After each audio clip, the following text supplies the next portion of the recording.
সকলকে আন্তরিক সালাম জানাচ্ছি।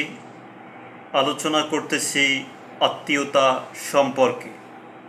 আত্মীয়তা একটি গুরুত্বপূর্ণ বিষয় ইসলামে এবং কোরআনে, কিন্তু সেই গুরুত্বপূর্ণ বিষয়টি এখন আমাদের সমাজ থেকে সবচেয়ে বেশি অবহেলিত, বেশি বঞ্চিত, বেশি যেটা হলো নৈকট্য, সেইটা এখন বেশি দূরবর্তীর দিকে চলে গিয়েছে।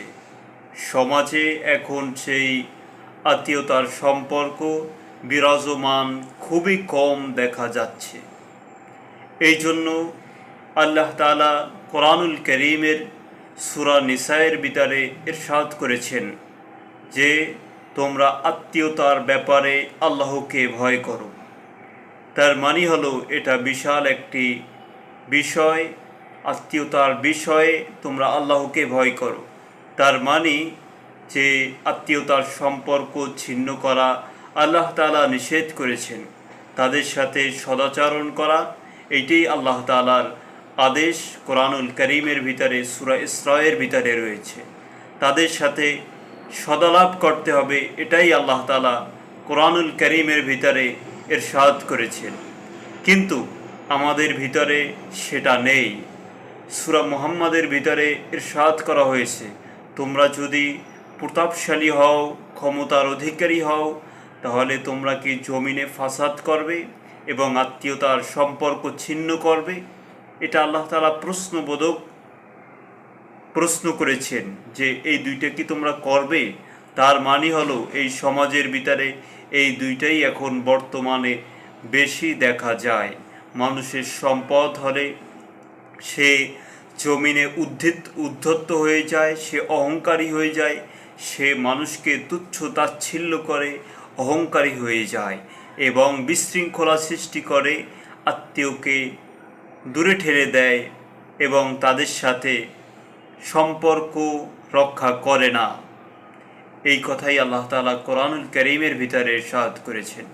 আসুন, আল্লাহ তাআলা কোরআনুল কারীমের ভিতরে ইরশাদ করেছেন যে কিয়ামতের দিন আত্মীয় স্বজন, সন্তান, সন্তানাদি, ধন সম্পদ মানুষের কোনো কাজে আসবে না।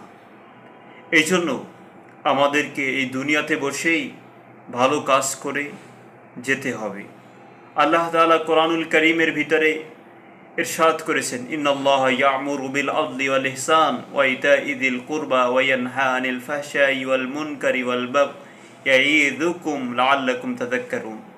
এখানে আল্লাহ তাআলা তিনটি বিষয় আদেশ করেছেন।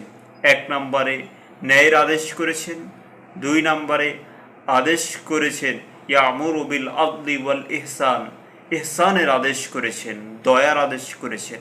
তিন নম্বরে আদেশ করেছেন ইতা'i যিল কুরবা, নিকট আত্মীয়কে দান করার বিষয়ে আল্লাহ তাআলা উৎসাহ দিয়েছেন এবং তিনি হুকুম করেছেন, আদেশ করেছেন। কিন্তু আমাদের ভিতরে সেই গুণগুলো আজকে হারিয়ে যাচ্ছে। আমরা ভুলে যাচ্ছি আল্লাহর সেই কথাগুলো।